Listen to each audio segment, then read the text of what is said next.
समर्थ शाळेत गेला त्यानंतर मी देवपूजा करून घेतली आणि देवाला कधीही 2 वाती लावाव्या असं म्हणतात मोठी माणसं.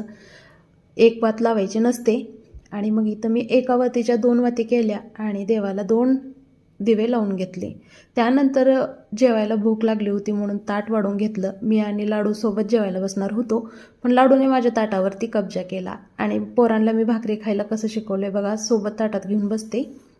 आणि आता लगेच जेवलेलं पचवायला तर पाहिजे ना, जितकं खातो तितकं काम तर करायला पाहिजे पोटापुरतं आपल्या. तर चला, दसऱ्याचे कामं माझे राहिलेच होते. सगळ्या लोकांचे दसरे अर्धे होत आलेत, पण आमच्याकडं महाळ झाल्याशिवाय दसरा करत नाहीत सुरुवात दसरा काढायला.